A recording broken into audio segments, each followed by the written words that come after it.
Good afternoon from Yami TV again, sending loads of love to you as usual. But I thought before I go out, I got to come up with another one because I haven't been up for a few days to give you a couple of more stories. Now, this one takes me way, way back and reminds me, like many requests over the last months and year, about Uncle Yami. How about some of the Asian men you met over Bradford, Leeds, etc.? And I'm going to do a top 10 very, very soon about ratings and what I thought of them along them years during the fake life that we talk so freely about on Yami TV.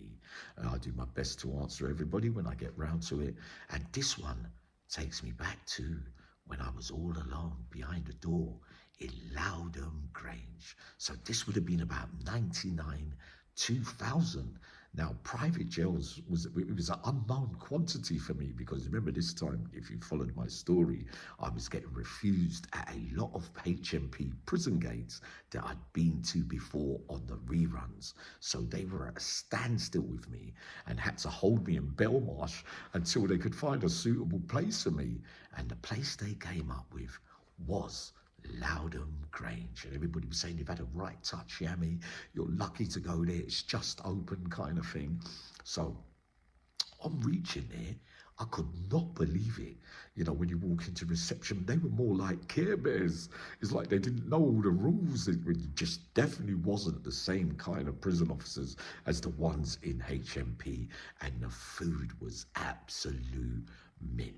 Now, during this time, obviously the football matches there were off the Richter scale, and the pitch and everything and all the facilities there were something that I'd never experienced as well. They used to open your door at 6 in the morning, and breakfast there used to be like 5, 6 choices, and porridge as well with that, with the milk, with the thing. And then there were yards, separate yards that you could go and run around early in the morning as well. So during this time now, people like Paul Sampson from Leicester was there. Marcus Darkus Clark, a living legend from Birmingham as well, one of my besties as well. I forgot to mention him on my Birmingham video, but a man I really, really loved as well. And a man from Nottingham called Elroy Seaton, another good geezer, one of the best footballers that I ever saw as well. Also there during that time as well was John Stafford from Manchester and Ollie Brady from Manchester. Who else was there? There was quite a few. We'll get back round to it. I'll probably remember in a minute. Marcel from Manchester as well. He was there as well. Another good man. A man from Derby or not, Danny Drummond, and his co-defendant Marcel. A lot of men I got along with there, as well as Russell McVicar. So during this time now, not a lot of bad incidents happened there. Oh yeah, Clayton Brown from Wolverhampton was there as well, right? So not a lot of bad incidents were happening at the early stages because no one ever wanted to get shipped out of Loudham Grange. There was a couple of geezers from Birmingham as well called Jurassic and Liquor and Busby, and another youth called from Northampton, Nelson. He was pretty heavy stuff as well, but yeah, I used to like Liquor as well from Birmingham. So we was all on the yard, right? And an argument developed. A big guy, I won't call his name, from London, about 6 foot odd, dark, strong, gassed. He was only young then though, to be fair. He was about 21, right? He's on the yard and there's these 4 or 5 Asian guys from Bradford, and everybody's on the yard, like summerish kind of time, and he's calling it on with all of them. He's going, yeah, whatever, me versus all of you lot. You lot ain't nothing for me. What? Whenever you're ready, just call it on. And everyone's trying to pull him away and leave it. But those Asian guys from Bradford, they didn't really say a lot. They just went, okay. No real bad mouthing, no arguing back, nothing. So we was thinking that it might be ceasefire by then because the day went by a little bit longer, 2-3 hours. Associations predominantly long in those privates as well because you got more time out of your cell. So I was sitting down at the dinner table with many other men, like you played dominoes, cards. All the cells are immaculate in there as well. Right, I'm sure there were phones in the cells then, or no, they must have come after because the phones were on the racks then. But So everyone's kind of rating him on the other side. Yeah, yeah, yeah, you're that. Yeah, boosting him up a little bit. But in my mind, I was watching those Bradford men, right? There was a couple of them. I remember there was a couple, man. I'm not saying that they was there during this incident, but there's a man, a very, very serious brother from Bradford, right? Amongst about 4 or 5 others as well, were just sitting down quietly eating at the table, and all of a sudden, the big man that was arguing with them on the yard ended up going into the showers upstairs on the twos. So, always a dangerous thing to do after you've had an argument. Those that are going there, those, I'm telling you, not to ever go to prison, but those are vulnerable spots where you can get attacked. And the last thing you want to be doing is having arguments with people and then thinking it's all done and dusted and then go and wash yourself in the shower without a care in the world, right? One of the old rules that I learned a long, long time ago. So, watching, I saw four of them going up the stairs, those guys from Bradford, right?